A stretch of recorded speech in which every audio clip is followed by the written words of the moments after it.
this whole conference is built around policy makers.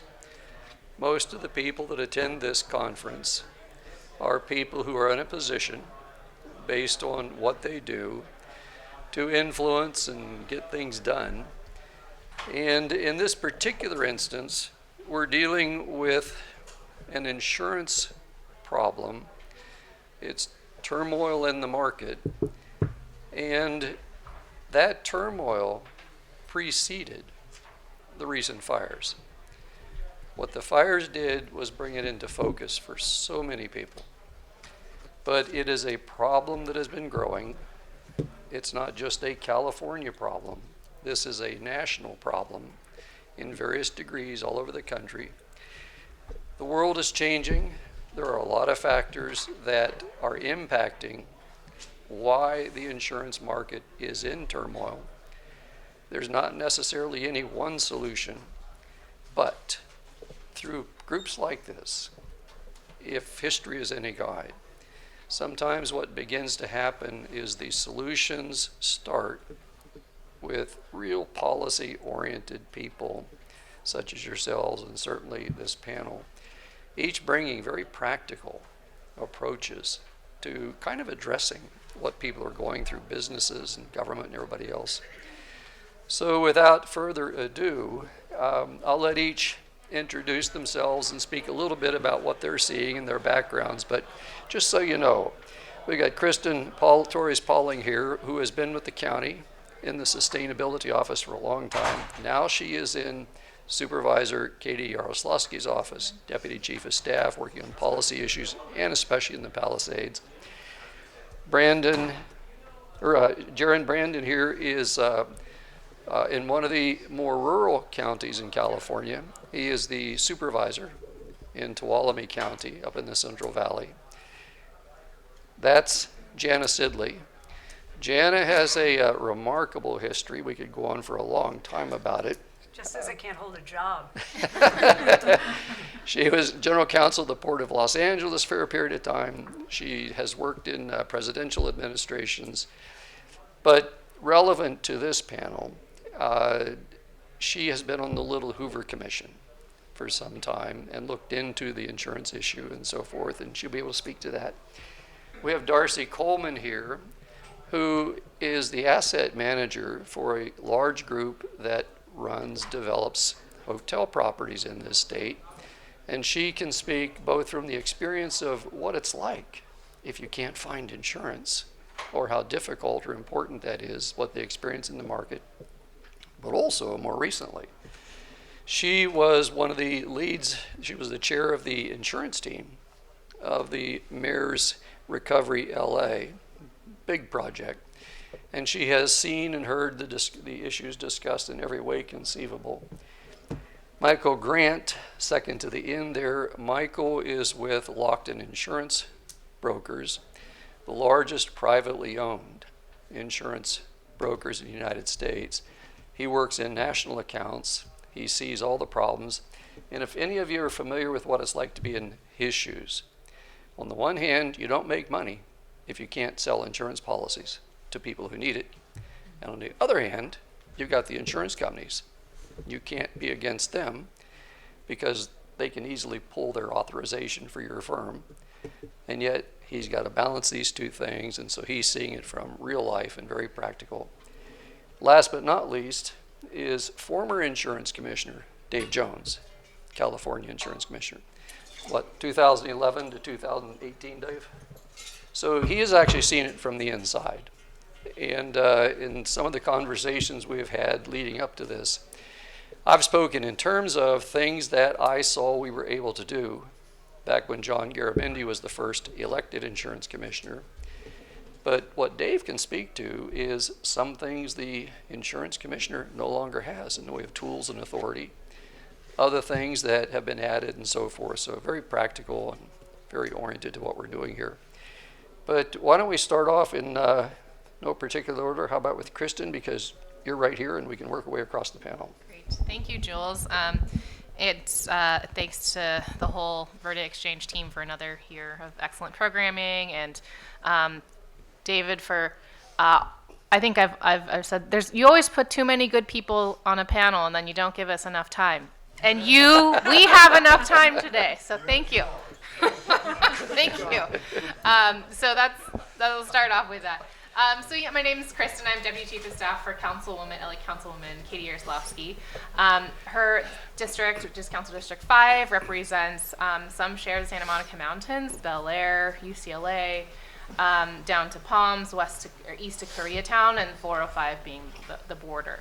So the Palisade fire did not come into our district. We were right next to our district, but the councilwoman is from Palisade. She was in the public schools there as a child. So felt very personally impacted by the fire. People were coming to us for information. And the Council District 5 was home to an evacuation shelter. So our staff was there, including myself. We have like personal stories of people, probably the most in need people, who didn't have another place to go. And also the Disaster Recovery Center is at the UCLA Research Park in our district. So while the fire didn't physically touch us, a lot of the spillover effects are right in our district. So, and then the fire actually did technically jump the line, but it was maybe 10 days into it, and there'd already been more personnel there, fire lines dug, so it was put out very quickly. So that's sort of the story from what happened in our part of the city of LA during the wildfires this January. And given all that, and the councilwoman has also been, she's now the chair of the city's budget committee, and if you've heard anything about the city of LA in the recent few weeks, it's probably that we have $1 billion budget shortfall. So we're trying to balance all those, come up with the long-term solutions, because we know probably anything we do right now is not going to be the structural fix that'll just work in the new fiscal year. So we're trying to think about recovery and resilience as part of that budget process in many senses of both of those terms. So one of those pieces that we're hoping to bring, we've brought to the attention of the state assembly speaker, is thinking about new types of insurance products and testing out new ideas that have been put forward. I served on the insurance commissioner's climate and insurance working group, I think in 2019 when we started. We put together a 40-item set of recommendations. That was basically born out of the Paradise fire situation. And I said, there's a lot of smart people working, and I was representing Los Angeles. I was one of the only representatives from Los Angeles on the statewide working group. At the time, Jules referenced, I was at the county. And so many people are talking about wildfire. There's, at least in Los Angeles, 5 climate hazards that we're all facing, that we have documented, evidence about what is facing Los Angeles. I'll just work on one of the other ones, extreme heat. So I want to raise that today as we're thinking about sort of innovation, new types of products, new people coming into the insurance space to bring their expertise in, that we think about the other climate risks that we're all facing, especially extreme heat, as we're thinking about the number of human lives impacted, right? The number of human lives lost in this fire is very tragic and actually just recently grew a bit. But the impact of extreme heat is the one that actually keeps me up at night.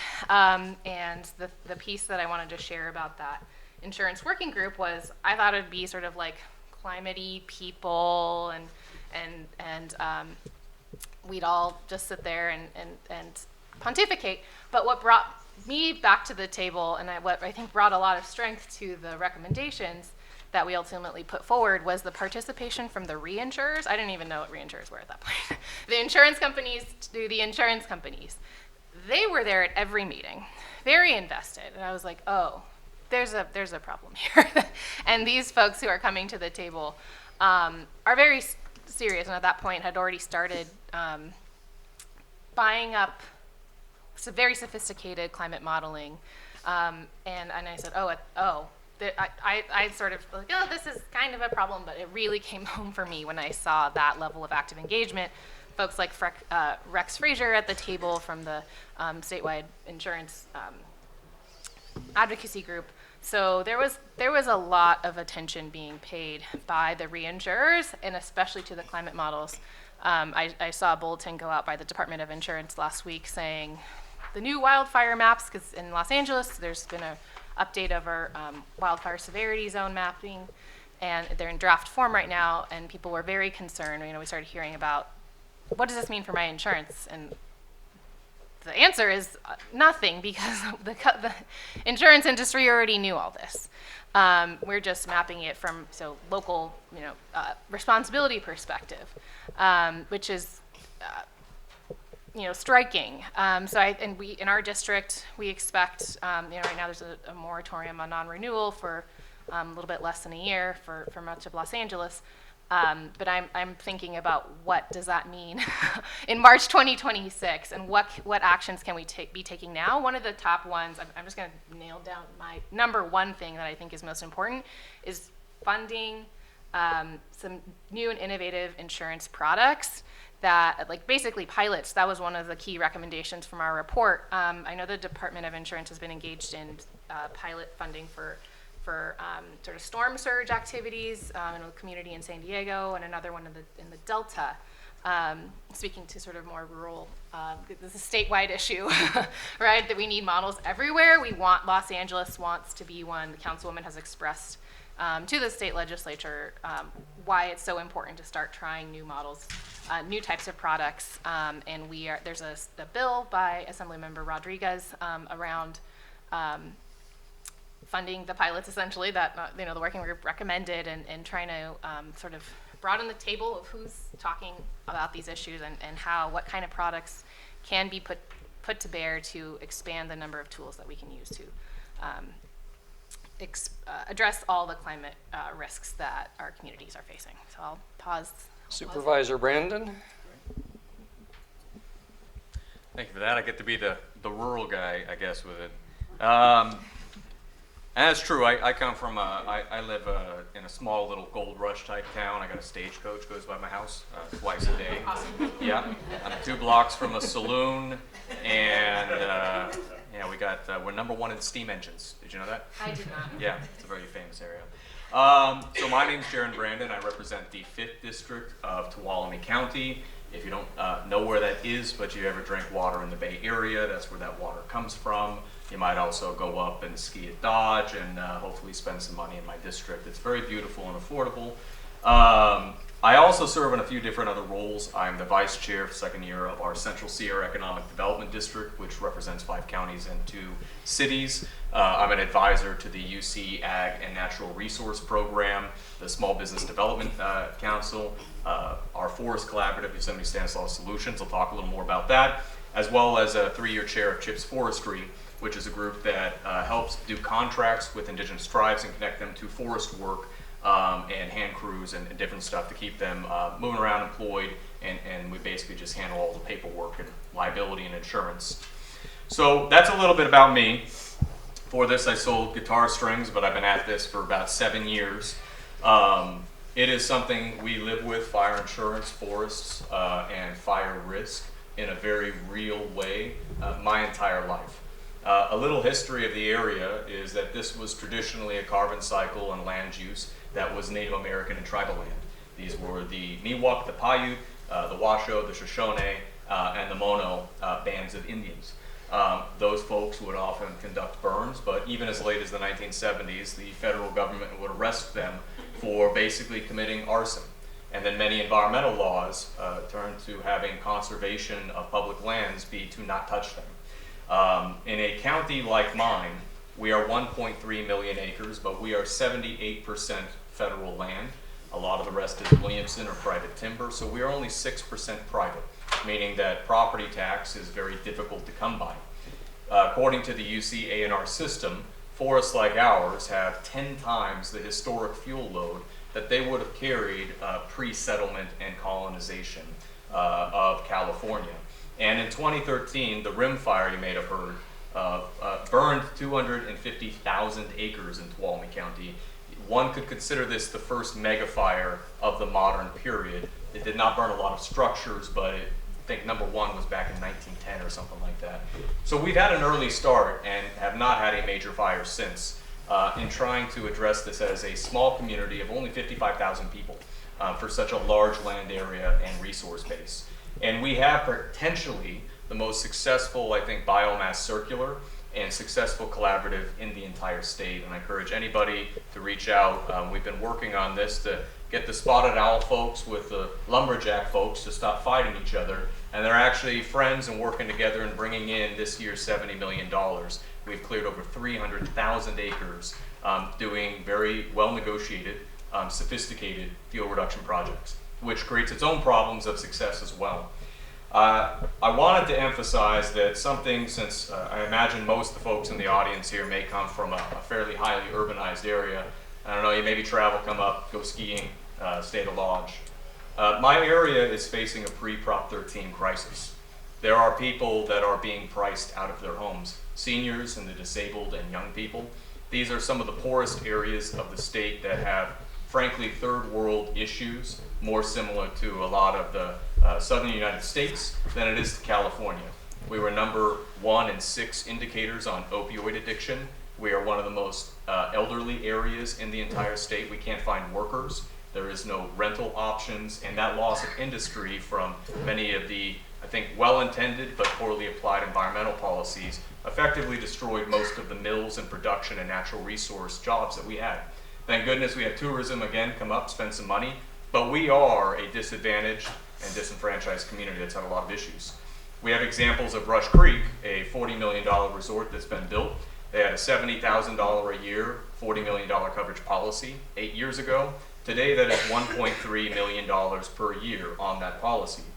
That is also killing affordable housing projects, and we are the highest per capita in the state of California for the FAIR Plan, probably $20 to $30 million a year coming from this rural area to the catastrophic risk. The irony is, we're actually being pretty good about proactively reducing risk, but that has not aligned necessarily with the policy structure and the actuarial structure to realize those as incentives, as discounts, or as help to basically do those works. So I'll close my introduction here with, for every problem, there's an opportunity. There is the Chicago study talking about the 2020 fire season eliminating 16 years of greenhouse gas reductions in the state of California just from wildfires, which we did not count in the climate inventory. That's an opportunity where we have funds trying to address climate. We have the watersheds of the areas, the backside of the Sierras is supplying the LA basin. This is something that has a very real urban interest. We have insurance costs, obviously, to insurance companies. They don't want to have to pay out all these billions and billions in losses. There's an incentive to fix something. We have a materials and fuels potential opportunity of investments in value-added wood products, green hydrogen, all kinds of things that come from natural resource-rich areas. We have air quality issues where that in 2020 was one of the main reasons schools closed. You can imagine how bad it is for us up there if it is the smoke from us burning down, closing schools down in the Bay Area and Sonoma and other areas of the state. We also have opportunities for rural development in a place where I think, frankly, California does need to look at itself and realize it's kind of shameful, the lack of opportunity and the struggle that is in the inland region, and a lack of effective representation is not an adequate enough excuse to basically say that these communities struggle as they do. It's an opportunity to right an injustice, and it's also a materials, fuels, and engineering opportunity to test new things with UC system research, and be able to try this stuff out. So I'm looking forward to hopefully having a couple cool ideas, and at this point I'm pretty used to being in rooms of people a lot smarter and more knowledgeable than me. So Jules, thank you for the opportunity. Janna? You're a tough act to follow. So I'm going to come at this from a very different perspective. The Little Hoover Commission, we just completed a study on insurance. It emanated from the fact that my homeowner's insurance was canceled, and I was like, uh-oh, and selfishly, like, we should look at this. I live in the middle of the city of Los Angeles. There's no flood risk, there's no fire risk, and yet I was canceled. And so we started looking at the insurance business. we came out with a report. The report has 9 different recommendations. At a very high level, we are basically recommending things that the governor is now talking about. That is, you have to price in reinsurance. You have to allow insurance companies to use different modeling. Sadly, the Little Hoover Commission concluded that better that the prices go up than there's no opportunity to purchase at all. It's not really a good solution, but it is a solution if people cannot get insurance, they can't buy homes. People talk about euphemistically, we're self-insured. That means they're carrying no insurance. People talk about, well, self-insured, that's for rich people because they're not getting a mortgage. So that is also not sustainable at all. So you have to really look at what is going on. I don't want to read the report. I can tell you it's online. It's called Building a Stronger Home Insurance Market for California. It's a little thick, but we do put in just an executive summary with the recommendations. I'm gonna actually move aside from that a little bit and talk to you also about some other studies that the Little Hoover Commission has done and how that feeds into what we're talking about here. We did a CEQA study. During the CEQA study, one of the things that we learned, and I was a CEQA practitioner at the Port of Los Angeles, so I clearly have a bias that we had trouble doing projects, what I consider to be good projects, maybe not perfect, but incremental change.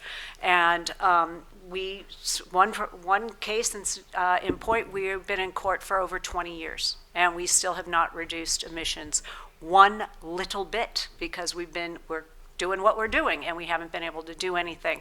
And so I caution some of our friends who choose to litigate that maybe incremental change is better than no change. Blasphemy, I understand, but it is an important lesson, and it ties into what we're doing here with insurance. There were studies that they tried to do about maybe doing some mitigation to cut some of the trees, mitigation to maybe have some fires, organized. And people couldn't get that done. They couldn't get it done because of CEQA challenges. And, again, I think it's a little bit of a problem that we aren't able to make incremental change, and then it comes back to us, and it's factored into the price of insurance. It's factored into our various way that we live, and so that was an important study. The other study that we did recently was about waste recycling, and I will tell you that the Little Hoover Commission, we have a bias. Our bias is basically the coastal areas. I live in LA, someone else is from San Francisco. We know what we know. What we didn't know is that when we do the waste recycling and people put their waste out, well, the bears come, and the bears are attacking these waste, trash cans. And so the project doesn't work. And so we ultimately came out with a recommendation that the program needs to be held off for a while we actually learn what's going on. My point of bringing this study up is that not every fix is going to work in every part of the state. And I think that's what you're saying, and I think that we have to be open to that. When you paint with a broad brush, you sometimes make a mistake. So, and the bear study for me was like so eye-opening. Like, of course, yes, that's a huge problem. I get those calls. Yes.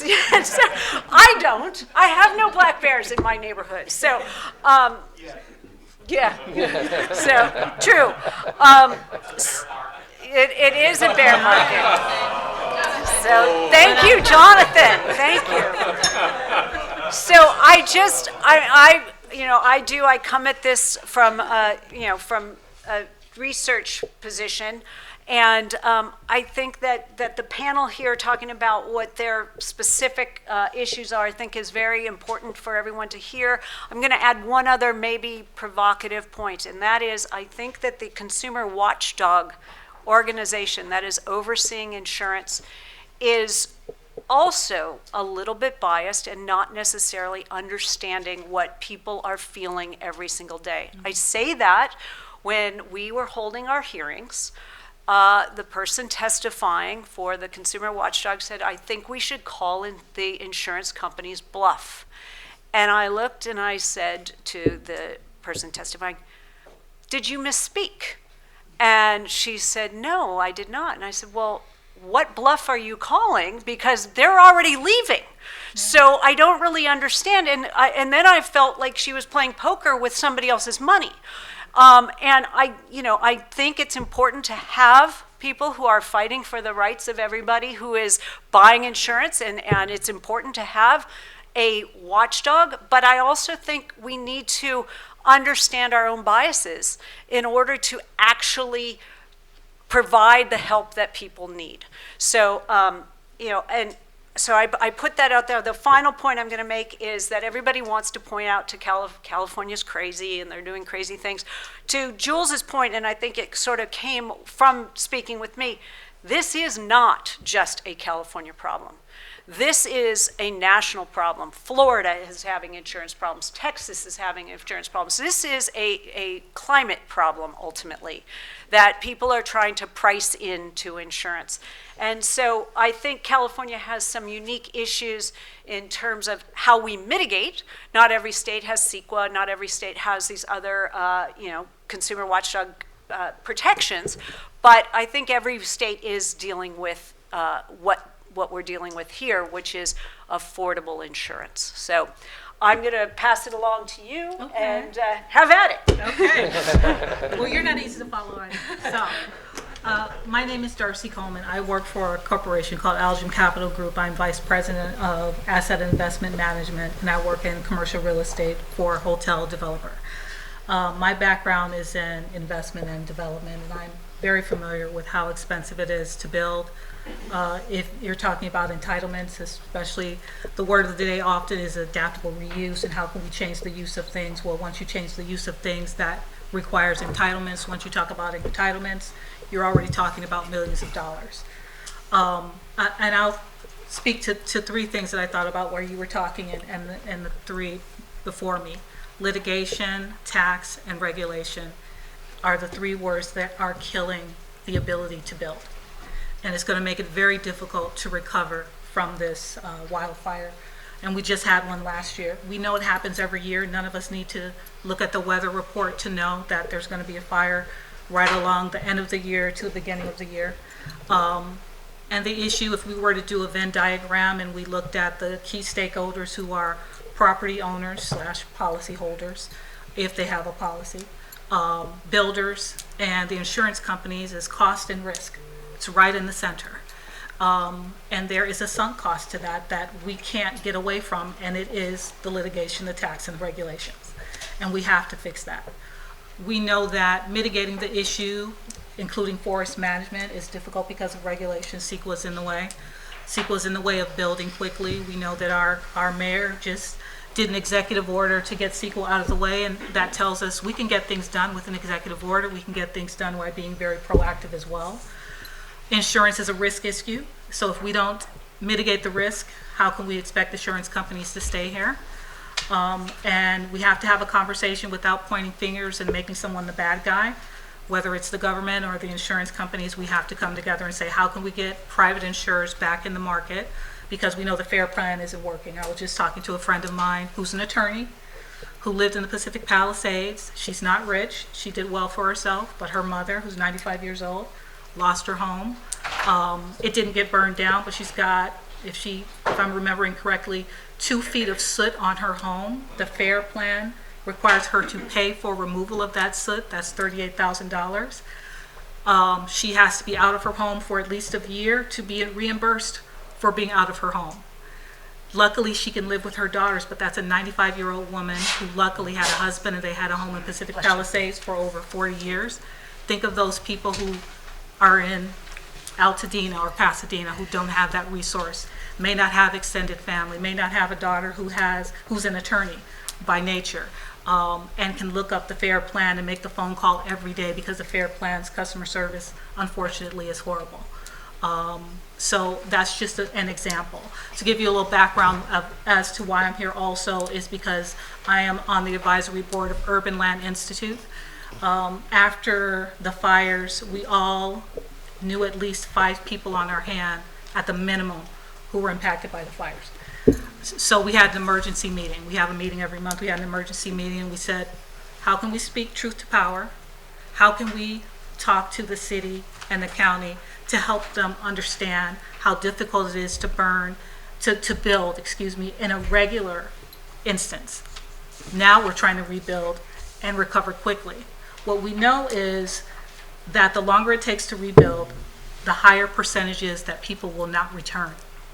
So if we take a long time to rebuild, we're going to lose communities.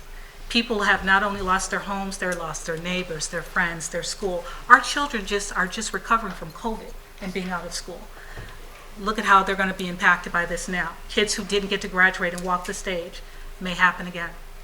That's sad and that's depressing. People are mourning a huge loss. So how can we build faster? So what we did is we brought together some amazing people, Jules, Radcliff, Dave Jones, and others who are in the industry of insurance, but also we did a very similar report, and our report took several streams. We did the work stream of insurance, rebuild, infrastructure, supply chain, self-permitting, all of the bottlenecks in rebuilding, and we said what would be the best recommendations. Instead of us trying to permit it, we know that permitting can cost thousands per unit if you're doing a multifamily, but what about a home? You have to clear the land. You have to do, some requirements are 6 inches down, some are 9 inches down. Is there consistency there? There's a risk gap in the requirement for new build versus existing build, very similar to earthquake retrofitting. Can people afford to retrofit their home in a way that helps them to mitigate cost issues and make sure they have fire hardening? Will the private insurance company give them credit for that? It's inconsistent. There's no requirement for credit. There's encouragement for credit. There is a, if I'm remembering correctly, Dave, you can correct me, the risk model to factor in fire hardening is not required. So if it's not required in the risk model, it's not required to give credit for investing in fire hardening. So our report looked at all of those things. And the word of the day is a quote that is one of my favorites, and that is, you may not be able to solve problems by removing the cause, but designing the way forward if the cause remains in place. The cause of fires will always be in place. How do we move forward?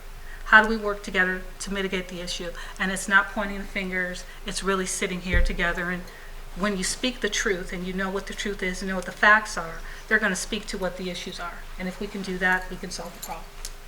And I'll end with that. Thank you so much. Hey everybody, Michael Grant, Vice President with Lockton Insurance Brokers. Type of clients that I service are generally large, complex businesses, retailers, distribution, warehousers. I have some hospitality clients too, so Awesome. We'll talk looking after. forward to talking about that. Yep. So I'll give a kind of overview on the broad commercial insurance market and kind of how I see it from my perspective.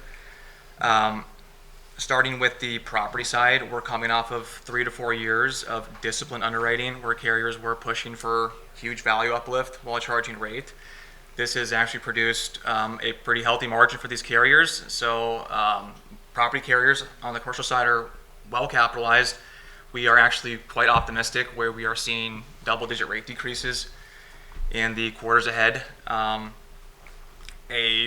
Another national, catastrophic event, or we'll see what the impacts of these tariffs are on causing kind of a adjustment in raw material and labor costs could do. But as of now, it's very competitive, thankfully, for the first time in probably 4 to 5 years.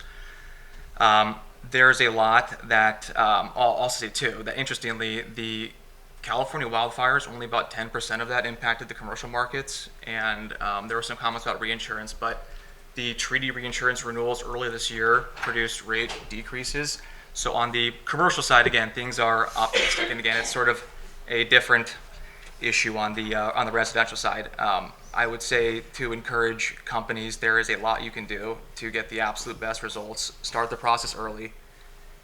Take advantage of this market, set aggressive targets with your incumbents, leverage the broad marketplace to drive competition,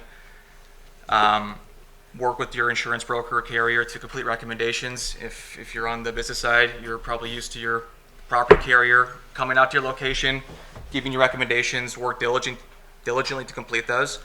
Some of those are easy and free to do. A big one is have a robust business continuity plan. Insurance carriers want to see that in the event of a fire, a flood, a earthquake, you have a robust plan, you have a playbook, you have all of your vendors ready to go. This is huge points in the renewal process to kind of negotiate with markets. I'll say on the liability side, definitely less optimistic. The propensity for claims to become litigated in high settlements is kind of throwing the market out of whack. Excess carriers are cutting limits sort of across the board, or they are just looking to non-renew certain industries. High foot traffic retail, hospitality has had a bad go of things. Transportation because of high auto claims. So, there is a huge reaction to that, and there's a lot of things that you can do to kind of best position yourself in that market. I would say from a risk control, claims management, and safety perspective, I'll give some just general points. But companies who have dedicated safety teams who are regularly meeting to address key issues, companies who are using data analytics to understand their claims and actually implementing changes to drive those kind of key issues. Companies with vehicle fleets, the onus to have a comprehensive fleet policy and telematics and training, all this stuff is more of a need now than a want. These used to be kind of good brownie points, but if you have a large fleet, this is sort of the prerequisite to attract good markets. From a claims management perspective, have in-house claim experts, develop a comprehensive accident investigation process designed to close claims and release your company's liability as early as possible. Claims become litigated, drag out, and that's kind of the bane of the liability market right now. From a safety culture perspective, companies who have accountability incentive programs can get a lot of points. Consider offering bonuses for employees or groups that achieve safety goals, and conversely, consider penalties for situations where key metrics are not observed. And I think just as the broker, our job is to bundle all this information, make sure we're putting the absolute best information in front of your carriers, and it does work. We're still going through tough markets, but if you can do all of these things and be purposeful, there is hope that there's good outcomes. And then for my policy change wish list, I would say some of the key challenges that I'm seeing would be if there was a way to implement caps on non-economic damages. When you see these crazy verdicts, sometimes 90+% of it is quote unquote non-economic damages. If there was some guardrails there, I think that would create a lot of more comfort with insurance carriers writing excess specifically. Transparency around plaintiff firms that are backed by third-party litigation funding. I think at the very least, there should be requirements to know that there is third-party litigation funding behind it, let alone trying to impose caps. But that, I think, in itself would create a lot more comfort. And then lastly, probably some reforms on negligence. Right now, it's just too broad. Companies should really be limited to their own contribution and what they can reasonably control. Right now, it's just way too broad. The deepest pockets pays the claim, and it's unaffordable. Commissioner. 2 hours of insurance. I can feel the excitement building in the room. So I'm going to try to quickly sketch, as many of my colleagues have done, a little bit about what's happening, particularly in the personal lines home insurance market in California, some solutions that have been launched, and then if time permits, or maybe in a later segment, some additional solutions that I think make sense. So insurance is basically the climate crisis canary in the coal mine, and the canary is dying. It's probably the most acute measure of the impact of climate change globally and in the United States. Globally, the insured nat cat losses last year were about $151 billion, which was a record that exceeded the prior year's global insured nat cat losses, which exceeded the prior, you see where I'm going. In the United States, the insured nat cat loss, natural catastrophe losses, last year was about $114 billion, which was a record that exceeded the prior year's record, et cetera, et cetera. So the trend line is not positive. And as Janna said, California is not the only state that is experiencing insurers' rational economic response to this, which is to raise price and write less insurance. In fact, every state in the union is seeing substantial rate increases. There's no get out of climate change free card. Every state is impacted by one of the numerous perils that climate change is exacerbating, making more frequent or severe. And then climate change has created some new things to kill more of us, injure more of us, and damage more of our property and cause insurers to have to raise rates and write less insurance. Severe convective storms, which last year accounted for about 45% of the insured Nat Cat global losses and about 40% of the U.S. insured Nat Cat losses. If you'd asked an insurance professional 25, 30 years ago, you're worried about severe convective storms, they might have looked at you puzzled. But because temperatures are going up, more moisture in the atmosphere, climate patterns such that that moisture is hovering over large areas. And it's not the flood aspect, right? Because personal lines home insurers don't cover flood. They got out of that business about 60 years ago. That's the National Flood Insurance Program. It's just heavy rain, sometimes manifest as hail, sometimes wind, is causing damages to homes and businesses, which are contributing to insurance losses. And other than the desert, there's pretty much no part of the United States that's immune from that. So that's what's going on, and the insurers are responding. And even in states, about 12 states have rate regulation. The other 38 states don't. The 6 territories don't. But this phenomenon of insurers writing less insurance, either non-renewing or not writing new customers, is occurring in both rate regulation states and non-rate regulation states. The other aspect of this challenge, though, and something important to understand in California, is that notwithstanding rate regulation in California and a process where consumers can intervene in the rate filings, California insurers made underwriting profits in 2019, 2020, 2021, 2022, 2023. In fact, the Insurance Information Institute, which is the industry research arm, said that insurers in the homeowners line in California made healthy underwriting profits for 10 years between 2013 and 2023, with the exception of 2 years, which were really bad years, 2017 and 2018, where the insurers lost respectively about $14 billion in California in 17 and then another $12 billion in 2018. So two things can be true at the same time. Carriers in the personal lines homeowners market segment can be making underwriting profits year to year based on the rates they're getting, and they're getting substantial rate increases, and they're going to get even more rate increases because the risk is going up, right? But at the same time, the background risk can be going up dramatically, as it is, because temperatures keep climbing. We have more severe and catastrophic weather-related events, including wildfires in California, which is causing insurers, notwithstanding an annual profit in underwriting, to look at that exposure overall and know that they're 1 week or 1 day away from the kind of catastrophic event which occurred in this community in January. The LA wildfires were not a question of if, it was really a question of when. And the question this year is, how many more of these are we going to have elsewhere in California? So that's why the insurers do need more rate, and they need rate faster. So my successor moved through a regulation last year. We can get into the details of it, but the bottom line is it's going to give them more rate faster. And the hope was, in exchange for that they would begin writing new customers again and also begin writing a bit in the wildland-urban interface. Except then the LA wildfires occurred. So you might have seen that State Farm asked for an emergency rate increase of 22%. It's been provisionally granted. There's going to be a hearing this week.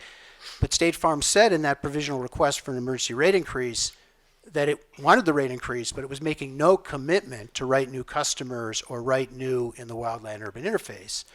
Now the commissioner has said, well, look, I'll grant it provisionally. We're going to have a hearing. I need you to make some commitment to write new customers and write in the wildland-urban interface. But the fact that State Farm was taking the position publicly, I need a big rate increase, and I can't guarantee to you that I'll write more customers, underscores the acuity of the problem. And that maybe, sadly, as is the case with Florida, we're not going to rate increase our way out of this problem. Florida has rates 4 times the national average. They've dramatically deregulated their market. We can go into great details about what they've done. But the bottom line is that national carriers are not writing in Florida right now in the personal lines home insurance market because even at rates 4 times the national average, 2, Florida created taxpayer-funded reinsurance facilities, elimination of third-party lawsuits against insurers, the fact that Florida Citizens, which is their FAIR plan, collects money not from the insurers if it runs out of money, but from all Floridians. Long list of things Florida's done to reduce the cost structure for insurers, give them rate. Notwithstanding that, the national carriers are not writing in Florida because they know that given the enormity of the background risk of hurricanes and the rising severity of those hurricanes, they can't make money there. Now, we're not there yet, but a $35 billion or $45 billion insured loss associated with LA wildfires begins to look a lot like a Florida hurricane, and we're on that vector. So what can we do about it? Well, quickly, one, we got to accelerate our transition from fossil fuels and other greenhouse gas emitting industries because that is the primary cause of this problem. Yes, putting more people and businesses in harm's way adds to insurers' losses. Yes, the increased cost of replacing homes and businesses, that adds to insurers' losses as well. But those two things wouldn't matter if we didn't have more frequent and severe weather-related events landing where people are and where homes are. So one, transition more aggressively from fossil fuels, greenhouse gas emitting industries, a big focus of this overall conference. Two, as a number of the speakers have already alluded to, more investment in adaptation, right?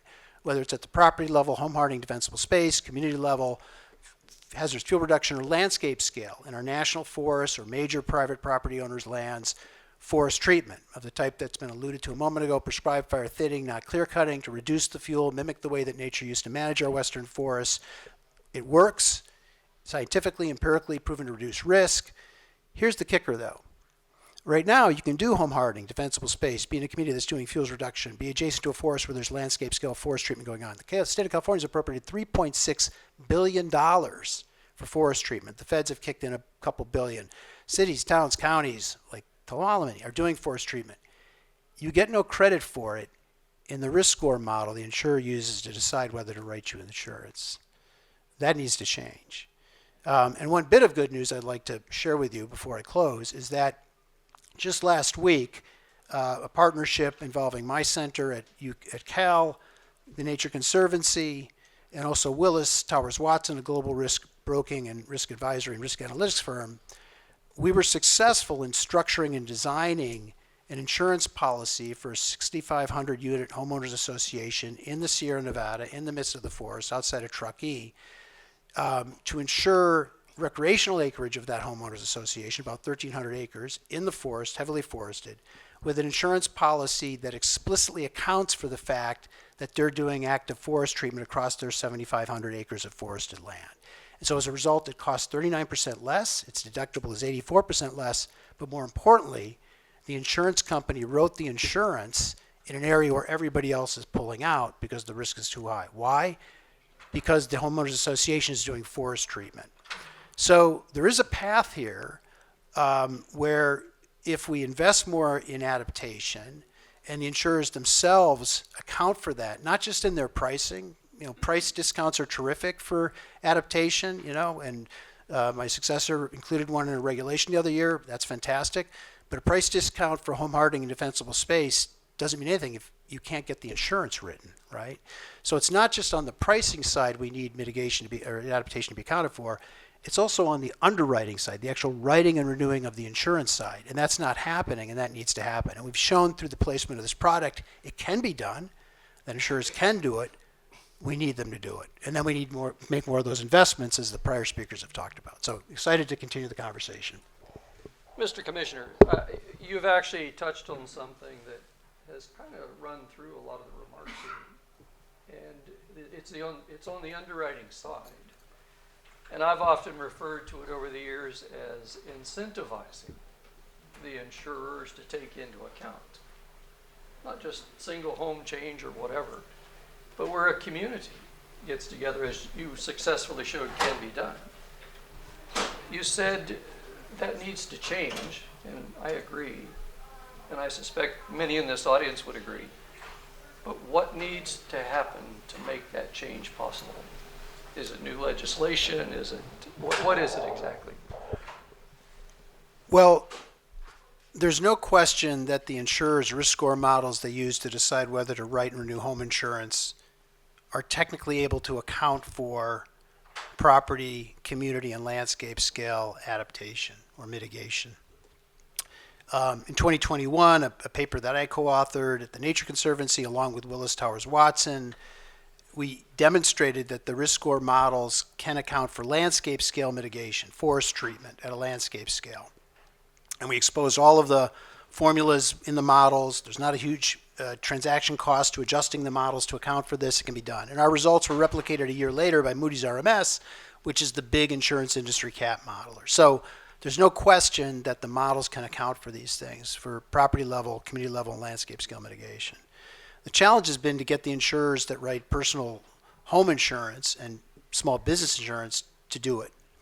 And so our theory of change was first prove it technically by publishing this paper, get the industry to replicate those results in their paper, they did, and then place a product. And we've placed a product last year, and our hope is then that showing that this can be done by a reputable insurer, accounting for forest treatment, writing in an area where everyone else is pulling out, providing not only a price discount, but actually writing the insurance, which is even more important. Our hope is to encourage other insurers to follow suit. But if that doesn't occur, because insurance is regulated and statutorily at the state level, then I think one option the state of California and other states have is to require that at a minimum the models that are used to decide whether to write or renew insurance account for empirically based, scientific, property level, community level, and landscape scale adaptation and mitigation. Not made up stuff. I mean, draw from the industry itself. It is a terrific institute called the Insurance Business and Home Safety Institute. They've shown that home hardening defensive space makes a big difference. There's all these academic papers about forest treatment making a big difference, that it reduces average annual losses, modeled average annual losses for insurers. So stuff that really works, right? But if insurers won't do it voluntarily, then, and my hope is they will, and I think we're on a path to try to show this and encourage them to do it. But if that doesn't happen, then the state has the option to require it. Because I think people are frustrated. People are spending tens of thousands of dollars doing home hardening. They're doing defensible space. They're paying homeowners fees. They're paying local taxes. They're paying state taxes, federal taxes for all this stuff, and yet they still get non-renewed. So that's a real frustration. Okay, good. We're going to throw it open to Q&A for a bit, get some input. But before we do that, we're very lucky to have a former 28-year member of Congress with us, Earl Blumenauer. You said 28 years earlier, right? So he's been there. And I want to get your reaction. He's from 3rd District, Oregon, Portland area. Just curious what you think of some of what you've heard and suggestions you have and reactions to it. I've spent a lifetime in Congress, flood insurance reform, being great failure, human behavior, deciding to live in places where God repeatedly shows they're not wanted. It's been extraordinarily frustrating for me. And part of it is human behavior. We watch people flock to the interface. The greatest expansion of development is in the area that's most likely to burn. What you said in terms of accountability for the fossil fuel industry and other areas, being able to hold some accountability. Now there's some hint that there may be some things in terms of what we've seen in the past. But for me, what you talked about is just simple common sense, and it is important. I have little confidence that this administration is going to do what's necessary in terms of providing a policy framework. And it's not just the Trump administration. We've had multiple failures over the years where people have blinked. And the solutions literally are not rocket science. Having sensible land use, pricing it right, working with people on implementing things that you're working on. So I strongly believe that the next steps need to be directed towards state and local policies. Let the federal government does what it does. Ultimately, they will catch up. I don't know what decade, but they will.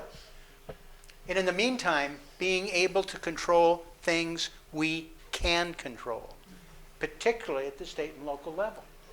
watching the difference that has been made when some of these practices have been implemented.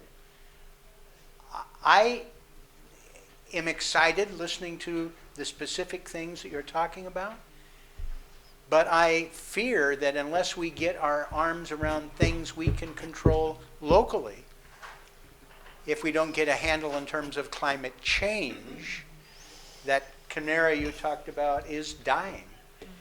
We need a sense of urgency to follow through. The tools are there.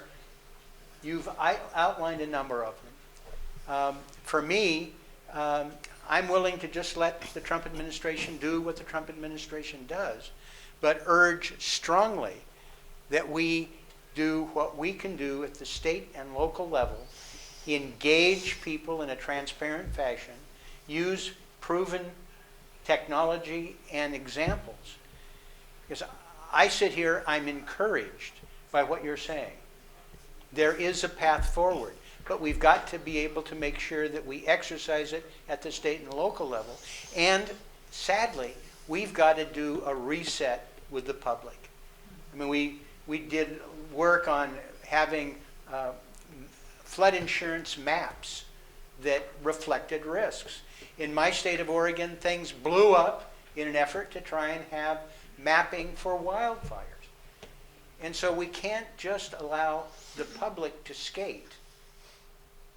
We need to engage them in very creative and aggressive ways of public education, because unless and until we do that, we're not going to get the political and policy support that we need. That's very well said. One of the things that Verdexchange, and I'll come back to you in a second, has really tried to practice, and again, it's under the leadership of David Abel and all the rest of it. And for some on this panel who've been to many Verdexchange conferences, how do you go from here to actually do these things, keep people focused, and get it done? And I can speak a little bit from personal experience to what you and Dave have both mentioned. After 9/11, there were some major properties who could not get their insurance renewed. And I was able to step in, and through a variety of techniques, we were able to do it, but we were able to do it on a property by property or whatever basis in various parts of the country. And it's sort of, I know after the emergency of 9/11 had passed, the interest in doing that just nosedived over because it was not institutionalized. I worked with the NAIC for a number of years, trying to work with a few of those people. The NAIC is the Insurance Commissioners Association. And I've always felt it eventually became the captive of the insurance industry, by the way. That slowed it down. But we've got some really good insurance commissioners all over this country. Their hands are tied. As Dave points out quite eloquently, there's some things that you need, but we don't have it. And once the urgency drops off, people just sort of move on. And so anyway, one of the things we're hoping we see out of this is this just keeps moving, and we do it in an organized fashion. And user. Thank you. Even what the Congressman just said, Kristen, I'm going to interrupt you. You're in City Hall. You work locally. How confident are you that moving things to the local level would produce results, produce solutions, produce things differently? And the rest of you, how confident are you that moving things to city, county, state, or city, county would produce different results, or would it just break up the confusion and the problems that it is, and just break it into multiple parts? Well, I'll hand it over to the panel, but I want to echo the Congressman on that. I don't think you win with a nationwide problem by just handing it off to the federal government. It hasn't done it very well to this point. So you can't stop, you can't ignore it. And very often we are able, as a state, to develop solutions to things that then begin to be adopted. And as Darcy was pointing out, it can't be a one-size-fits-all. So what do you say, panel? Sure, Janna? since Ken Yeah. called me out. Yeah, I mean, I think at the local level, there is people, I mean, even in a big city like LA, know their neighbors and are willing to, I think, have a level of discussion that you're not going to see even at the state level. and certainly not at the national. So I think that the willingness to be maybe experimental and collaborative, I would expect could be there. I mean, I think it depends on what tool we're talking about, but even just and I think a lot of this is just so much basic community awareness, and to I think Dave's point of the point I think several of us discussed is the community scale is an effective sort of unit of scale, and for delivering mitigation adaptation solutions, and for people being willing to spend their limited time to engage on these sort of forward-looking issues, to Jules' point of, okay, a crisis happened, and then 6 months later we're done talking about it. So that's where I would hope we can kind of bridge the activity entropy of where we are now to something longer term and something very different than what we need now, because I think we can all agree that what we have now just doesn't work. Yes, sir. You wanted to respond? I was just going to say, I have a very different view of we could get too small, and if we do get too small, then what you're going to see is certain areas are going to be completely written off, and that's not acceptable. So the spread of the risk is really what is keeping some people insured. And so I think to Kristen, to your point, I mean, communities are more creative. Certainly, again, I come back to this waste management that I don't know about bears, so we need to have the community involved. But I think we need to be very careful about how we approach this, because if you get really small, they're just going to say, well, you're too much of a risk. There's no chance of making any money. And at the end of the day, the insurance companies are in this to make some money. And that's okay.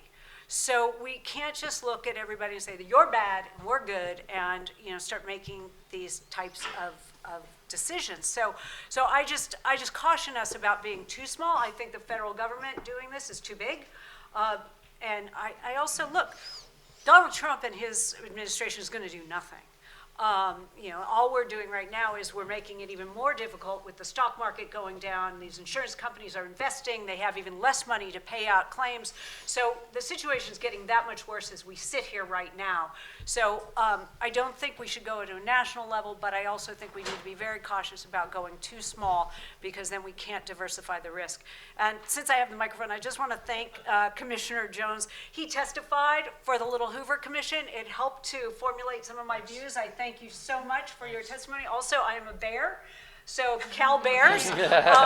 So very, very important about the study of the forest and what the forest study that they did, and what their division is doing in terms of how to mitigate, and their study of dividing up the forest, and we should do some fire and we should do some cutting and things like that. So, I have to just call out my bears and say I thank you very much for their work that they're doing on climate change, climate resilience, and insurance. So with that, we have another question, but I just wanted to be very succinct about we need to be cautious about being too small. And can I jump in on that one too? Yeah. Because I got a whole list of really unpleasant things here to say too, and they're really good ones, I think. but one of them I want to bring up is, can we confidently state the state's done a good job? In an area like mine, it's failed. It's utterly failed. My community is dying. It's dying across my entire county, and a lot of the mountain communities are dying, and I mean that in a very serious way. And so I think where the state comes in best is as big bad states setting the backstop and a goal that says we have the resources, we are directing this as a priority. We are going to give you time and resources to solve this on your own, because local governments exist to be more efficient and effective. Same as states exist to the federal government. We know our communities, we know the issues that we face very well. And if you don't solve it in 3 years or 2 years or whatever it is, you don't come up with a compliant plan that makes sense, then we are going to step in. So now you are using local control to get local governments, which sometimes it is hard with our constituents. When we can say, hey, we're doing this, it's hard, but if we don't do it, the state's going to step in, that puts us in a much better position. The problem we have is very prescriptive programs and funding, which is lockbox, which is not relying on our expertise, but Sacramento and often the urban areas of the state creating solutions that some consultant or somebody said in a research thing or whatever, instead of what we might need, which is great now for LA, but when our communities have burned down and we've asked for CEQA exemptions on vegetation management ordinances or within the WUI space on communities that I have to say have been around much longer than the state of California. We have been denied, and I would say on the other side, it's not, yes, all local governments are going to be responsive to it. They are going to be the best to get the first crack at it. But one of the keys is we have to think, how can local governments work together? How is LA supporting this issue in Inyo and Mono County? How is San Francisco and East Bay helping that in my county, where we have a very mutual interest there in the Central Valley? And recognizing when we talk about the environmental issues we're discussing, when we're talking about the markets issue, the biomass, CEQA, we're talking about the fuel reduction, where is the political power in that state? If you follow the political power in the state, and you follow that with the responsibility and the culpability of this situation, we have to recognize that on some of these issues, rural areas have been right and working on this for a long time. Urban areas like San Francisco and Sacramento and LA have been the ones with the nonprofits suing those projects, who have been not approving anything but electrification because it has some emissions into it, and really using a lot of political clout and money to beat down on what are very poor, low-resource communities that cannot fight back at the same scale. We're very happy, in a sad way, that this disaster is bringing a lot of attention to it, but we didn't have this response when Paradise and Grizzly Flats burned down, right? So now we want to use this as an opportunity to be a little bit sad, a little bit excited, a little bit angry, a little bit hopeful, to come together and say, let's be real about this. We need the state support. We need urban areas to support that. The local governments are going to be able to come to the best solutions. The ones that don't understand that should talk to the areas that have been working on this without that support for a decade, because we've got some good ideas. We've got time for maybe one more question, and then David Abel would like us all to move down to the luncheon area. So, yes, ma'am. It's insurance and climate risk, but there's also an insurance, banking and climate risk. Because as you talk about, you have to have a mortgage to get a home, and then you have these homeowners who will not be selling the homes, and that risk is to be then put on the banks. And so last year I was at a Climate Week event where they had all the former Fed people in there. You can't get anybody from the Fed to talk about this on the record, and that was before November 6th. So I'm wondering, just like if you can help remind the room about where all this risk actually could end up once again, with sitting on our banks and there again, electrolizing this risk. So, y'all may have missed it because everyone else in the country did too.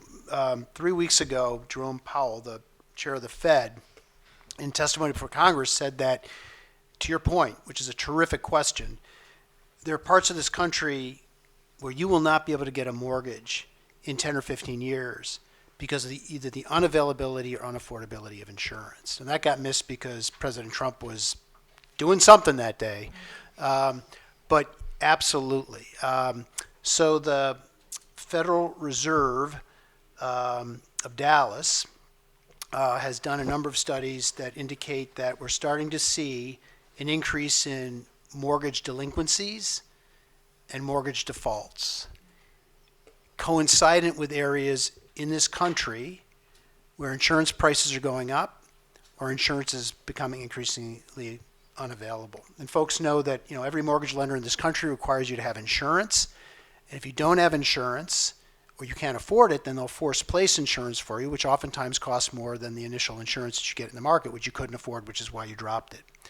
So that's what's happening, and it's particularly acute for lower income households with less disposable income because they bought into a 30-year mortgage. Ideally, it was fixed. They thought they knew what their housing cost was going to be, and all of a sudden their insurance costs are rocketing up, and they have no disposable income to cover that. And so I think we are going to see more mortgage delinquencies. Now, it's even worse than that, though. So the New York Fed with Harvard and Columbia did a study that looked at Florida, looked at counties in Florida where climate change has landed the hardest due to hurricanes, looked at mortgage lending behavior in those counties, and found that mortgage lenders are also rational economic actors, And then in Florida, as a part of the deregulation I described a moment ago, and I've only given you a partial list, they've allowed a lesser qualified rating agency to rate insurance companies because the national carriers won't write in Florida, and so they're trying to encourage startups in Florida, regional startups, and so because Moody's and S&P and AM Best will provide lower rates for those insurance companies, Florida now allows a company called Demotech to rate insurance companies. Let me tell you how well that's gone. The last 10 out of the 10 insurance insolvencies in Florida were rated by, wait for it, Demotech, right? So what this study out of the New York Fed and Columbia and Harvard found was that mortgage lenders in Florida are looking to see whether the property is insured by a Demotech rated insurance company and then disproportionately selling those mortgages into the secondary market, which is Fannie Mae and Freddie Mac. So guess who bears that risk? We do, right? Fannie Mae and Freddie Mac are still under conservatorship. They're backed by the full faith and credit of the United States government.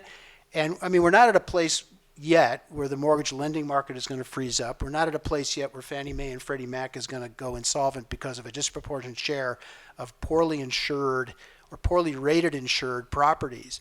But you can see the direction of travel here, which is not a good one, So thank you for asking that question. So it's not just insurance. It's not just the inability of people to recover after these disasters, which is bad enough because they can't afford it, they don't have enough insurance. But it has an impact on mortgage lending, has an impact on the secondary market, has an impact on the whole real economy. And that's where we're going. One last thing.